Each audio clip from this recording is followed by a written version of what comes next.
There we go. I think I'm live.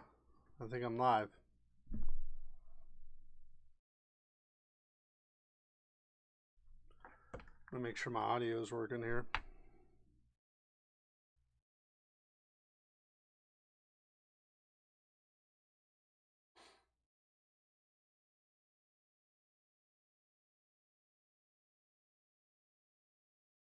It's a hell of a delay.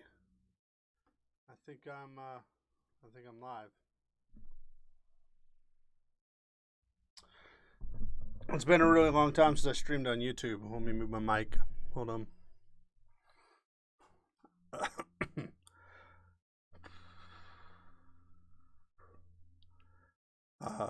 This video is going to suck. My hat's all crooked and I can't get it right. But I'm distracting myself from what I need to worry about and what I need to do. I'm gonna adjust this a little bit.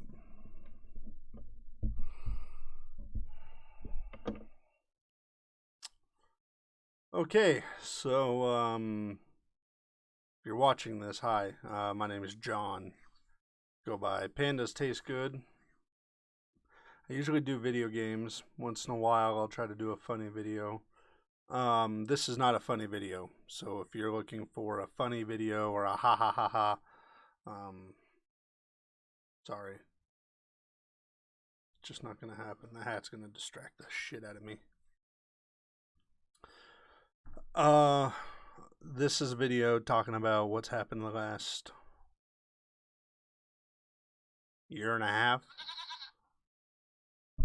There's a goat. What the hell do you want? Alright, we're gonna turn you off.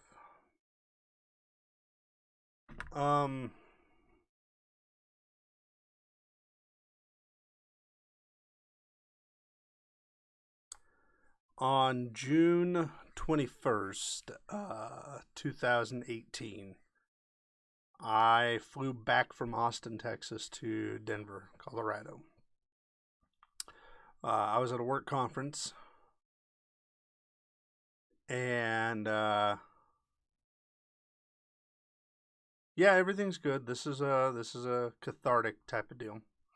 I was at a work conference for a week. I'd been gone. Let me back up. The year before that, in 2017, my father passed away.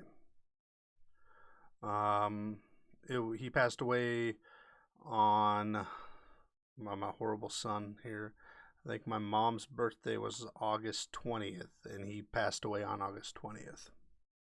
It'd been a long time coming. He'd been on hospice. It was complications from diabetes and lack of taking care of himself and all kinds of things. So he passed away in 2017. On June 21st, 2018, I flew back to, I was on a plane. I flew to Denver after a conference for a week in Austin, Texas. Got up real early and got home. My mother was babysitting our dogs because my wife had decided to do something where she was going to be gone all day, and my mom offered to watch the dogs so we didn't have to worry about messes in the house. She offered to watch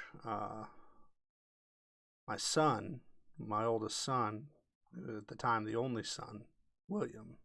But my wife declined. My wife said, no, that's fine. He can come with me. I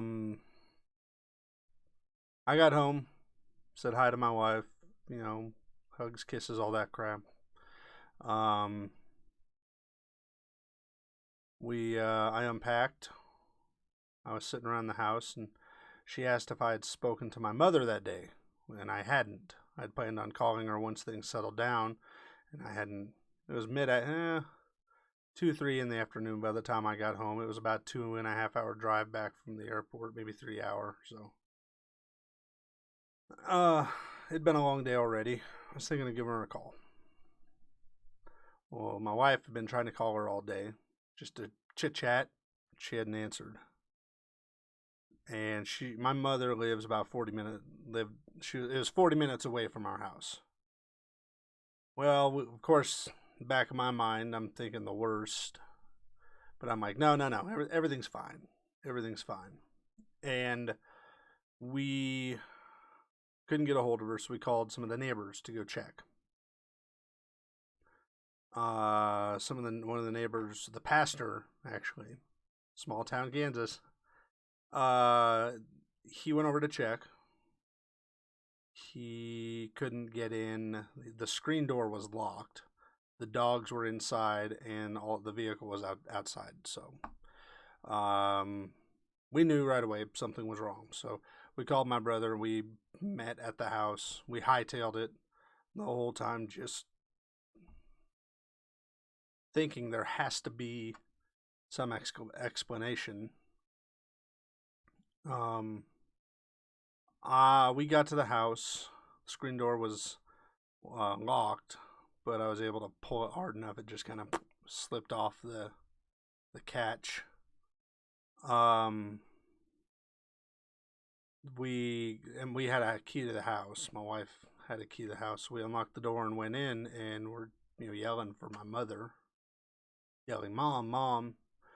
She was in her bedroom, asleep, and she'd passed away. Um, she had been gone for some time. This was by now 4 o'clock in the evening ish, maybe 5. The timeline's a little messed up. Things got blurry for a while. Anyways, we found her passed away. She was an EMS and she was a nurse. We called 911 and EMS came, and it sucks for them. They were the same crew. I mean, they were on the same team as my mother. They were all EMS like together.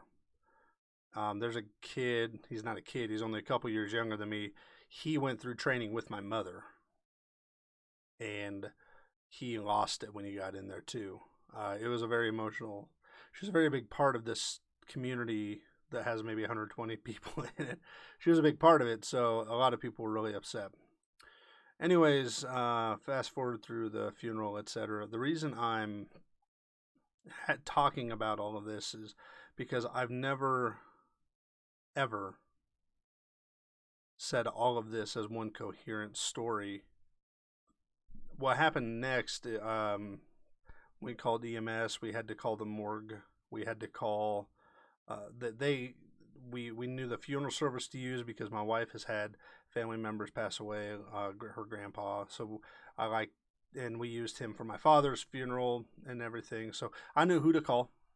Try to keep it together. The things they don't tell you or that you don't think about when something bad like that happens is they don't refer to it as your mother. They don't refer to her as the deceased. They had to call a doctor in to declare her dead officially, even though it was obvious she'd been gone for a while. I remember the dispatcher. I was really upset. When I found her, I asked, should I do CPR? And instead of her, I wanted her to say no. But instead, she said, well, do you know how? I don't know. In movies, they tell you how to do it. So I didn't know what to expect, I guess, but it was really irritating. But of course, I wasn't in my right mind. Um, they refer to my mother as the body. We're gonna take the body. Where would you like the body to go? What would you? And right away, you're supposed to know, is this person getting buried or cremated? Um, well, I don't know that. Now that you ask me that, I don't know, because as of 3 hours ago, she was supposed to be, you know, meeting us halfway with the dogs, and that was a year and a half ago. And I struggle. Of course, I miss my mother. I miss my father too, but he was. It's a little bit different because we knew he was going to pass, and I don't know. A lot of his was because he didn't take care of himself, but he had also, I think, given up a lot throughout the years. I feel like I've been talking for hours, and that thing up there says 11 minutes, 12 minutes now. About We went through the funeral, um, made the arrangements. My brother was pretty much worthless when it came to helping with things. He's not wired for responsibility. Anyways, my wife was my rock for that. She was the only way I got through that. She made a binder with all the documentation that we'd receive and everything. We consulted with a lawyer to see what we needed to do. Um, so that was nice. Anyways, about 6 months after that, yeah, it was about, no, it was even longer. It was probably about 8 months, maybe. Things were going really well.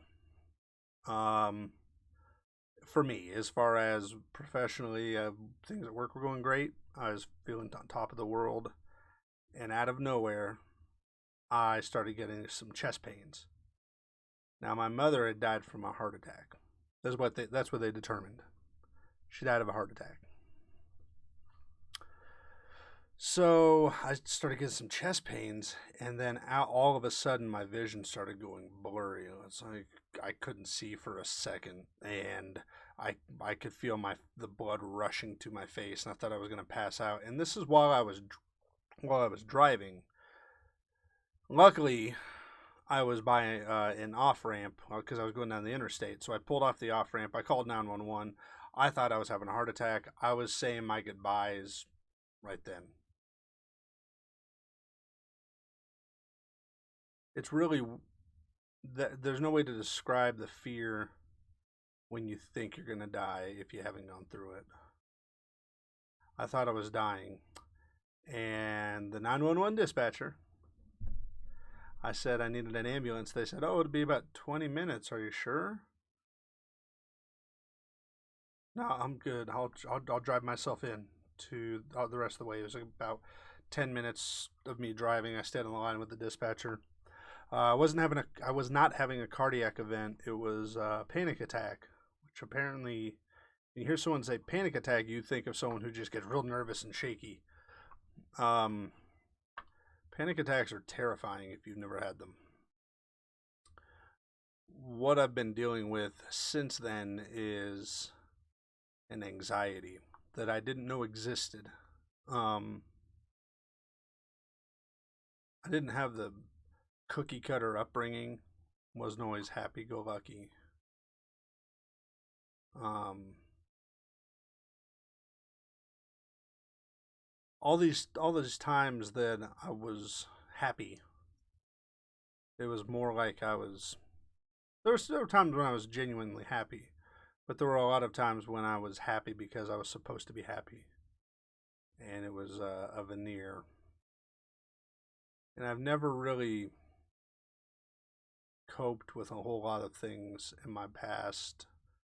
My dad, before I moved out, he was well, he would say he was an asshole over and over again. Like toward the end of his life, he would refer to himself as an asshole. He said, "I was always an asshole to you guys."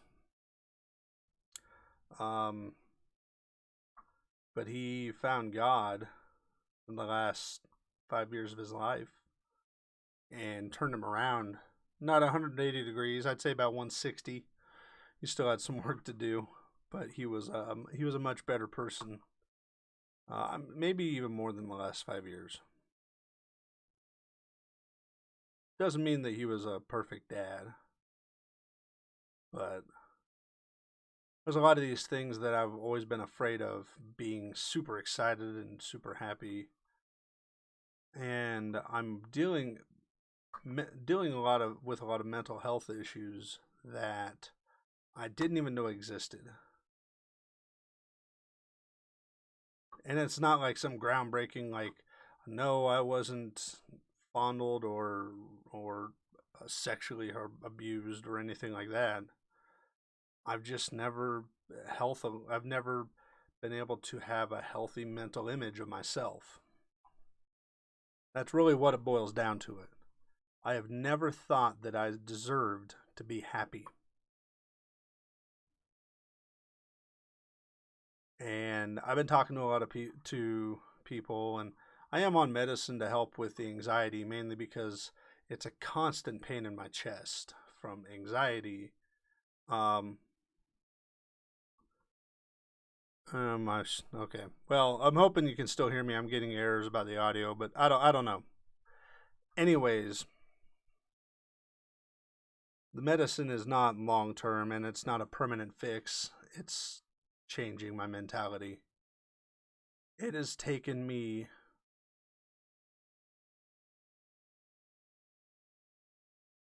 through the death of both my parents. Um,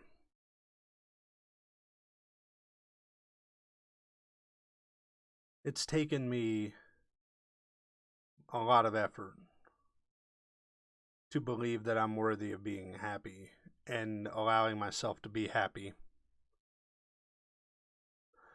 Um, I feel bad for my wife because I do get angry. I used to. I've never like lashed out and hit her. You know, I'm not like my dad was. Um, I wanted to lash out physically at things like walls and whatever. But anyways, I never thought I was worthy of being happy, and I didn't have that realization until the last couple of months. I felt, and I've never taken compliments well. I've never felt like I should take credit for anything. I always thought, for some reason, and I couldn't, and I never knew why. I never thought I should be happy, or I was deserving of any praise or deserving of any of that. And it's looking back, it's frustrating and it's tragic. I mean, it really sucks. And I mean, it took my both of my parents passing away and me having to go through all that emotional trauma to get to the point where I'm ready to address some of the mental deficiencies I have. You got to remember your brain is just a bunch of chemicals. And my doctor, he said, you know, honestly, we don't know how most of the stuff up there works. There's tons of ideas and a lot of medicines that we treat like anxiety for. They didn't start out that way, but they just happen to have this side effect, so now they treat that. Just like how Viagra was not supposed to be a penis enlargement pill, but turns out it's really good at it, so might as well. Here you go, Longshoong Johnson. But, anyways, the reason I'm recording this is because I've been, as part of this process of me working through a lot of the issues I've been having. Yeah, I still stream video games all the time, and I have fun doing it, but I get really, really down.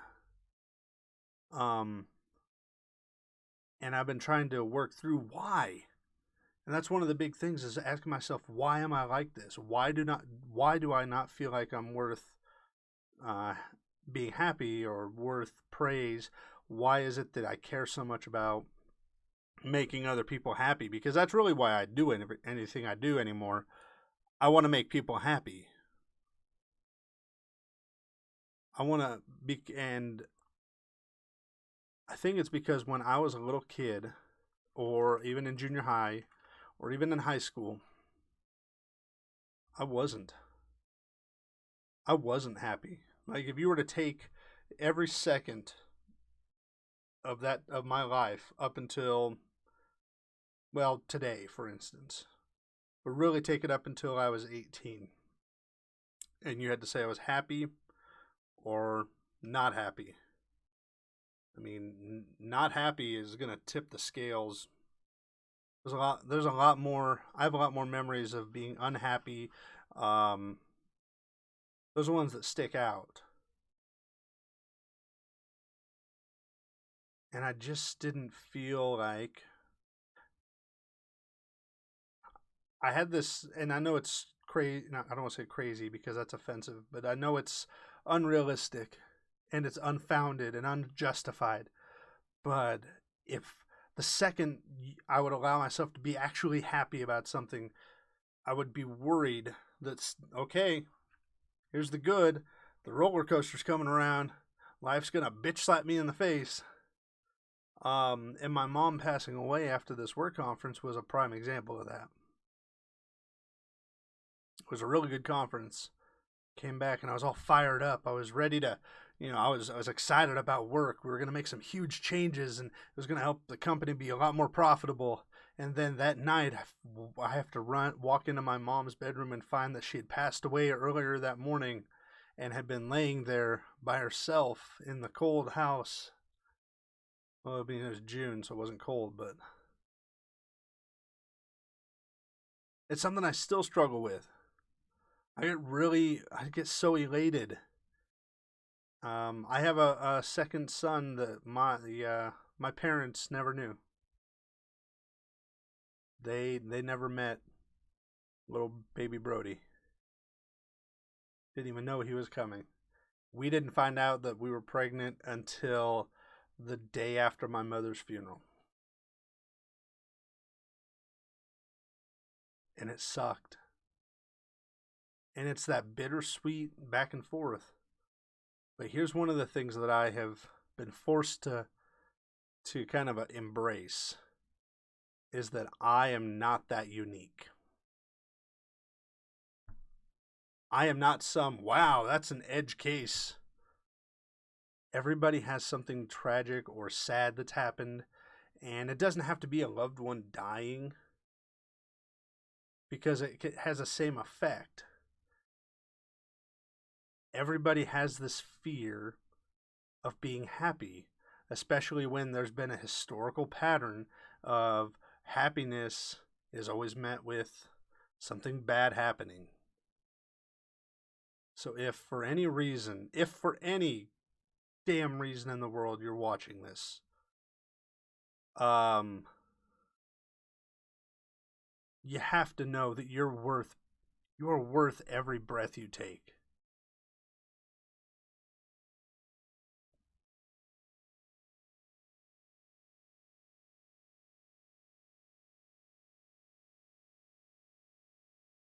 If you ever for a second think that there's no way things are going to get better, or there's no way things can get worse, you're wrong on both ends.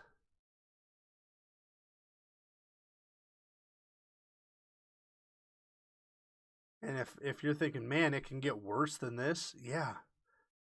Life is a series of ebbs and flows. And damn it, we should be really happy and grateful for that. And I feel really weird saying that, having just told you how I walked in and found my mother dead and my dad died, and I'm dealing with all this anxiety and all this whatever. Embrace it. I want you to do this. If this helps you, great. If it doesn't, then it's just words some guy from Kansas said, but this has been helping me a lot. I mean, I'm still working on myself. I've gained an exorbitant amount of weight. I still have pecs, but they're covered under boobs. I'm trying to hit the gym, but it's really hard to motivate myself. Doesn't help that the medicine I'm on, one of the side effects is massive weight gain. I have more chins than before, which is a lot of fun, being the big guy, but I'm trying. And that's all we can do. We're never, ever going to win. Even the people you think you have it all together, they don't. Everyone's going through this. But anyways, here's what helps me. What has been helping me. This is new to me. If you ever have, let's say you have a negative thought come into your mind saying, well, what if this happens? It triggers that fight or flight. And a lot of us who go through it have anxiety. We immediately go and say, no, push that out of my head. Take 5 seconds, take 10 seconds, take a minute, and just play it through in your head. Embrace it. I'm not saying that it's going to have a happy ending, but play it through in your head, because when you avoid these negative thoughts, instead of addressing them and saying, yep, that's there. I used an analogy with the, because I am going to therapy. These negative thoughts that I have, it's like going to a wedding. It's like having your own wedding. Actually, it's like you're getting married. So picture you're getting married, and you have to invite this one cousin. And this is the one cousin. He's worse than cousin Eddie. He's obnoxious. Nobody loves him, really. No one wants him there. But everyone knows that he should be there. Everyone knows this cousin needs to be at the wedding, and you know that the right thing to do is invite this cousin. But you know that cousin's going to get drunk. It's going to make a scene. This cousin, he or she, I always usually say he, but could be a she. Be he, she. This cousin is going to make things so much more difficult for you, and you're going to have such a hard time enjoying yourself, and you at some point have to go socialize with this cousin. That's what this anxiety and these negative thoughts are like. But don't ignore that cousin, because if you ignore this cousin at a wedding, at your wedding, they're going to try to get your attention. They came for you. They want your attention. And your brain, as part of just whether you believe in full evolution or not, your brain is an evolved organ that, because we are such an intelligent species, it's always looking at the risks. It's always looking at the negative and the positive. It's normal for your brain to have these negative thoughts. But if you keep pushing them away and you stop embracing anything negative, and you just say, no, leave cousin dickhead out of it, it gets worse. Don't ignore that dick cousin. And I know I was ignoring a couple people who chat. Gib, I'm sorry your wife's going through that, buddy. People set ourselves up for failure. That's true. Everyone deserves to be happy. And everyone deserves an opportunity to be unhappy. Honestly. My favorite song when I was a little kid, and my mother used to play it all the time. It was from, I think, late 60s, early 70s. It was the Byrds, Byrds, called Turn, Turn, Turn. And it's a song that is actually inspired by a book in the Bible. And I don't care if you subscribe to the belief of the Bible or whatever, but I really like this idea. And I don't know the exact verse, but the song and the verse pretty much say the same thing. There's a time for everything. There's a time to be happy. There's a time to be sad. There's a time to rejoice. There's a time to shut your damn pie hole and just watch what's going on around you. There's a time to be silly. There's a time to be serious. This says it more eloquently than me. Obviously, I didn't make the cut when it came to writing the Old Testament.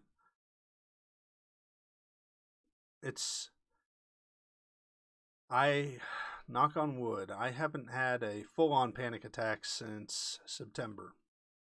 And it is almost New Year's.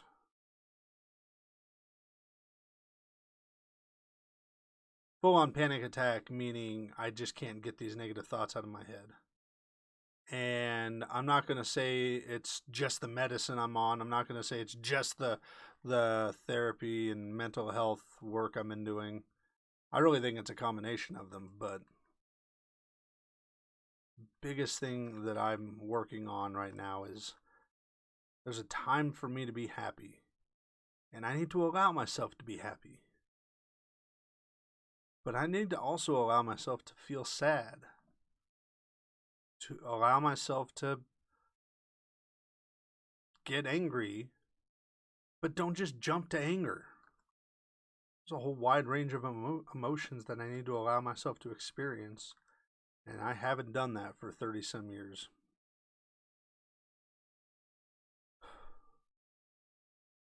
That's my story. That's it. I hope, I know it's a 30-minute thing. I plan on making it 10.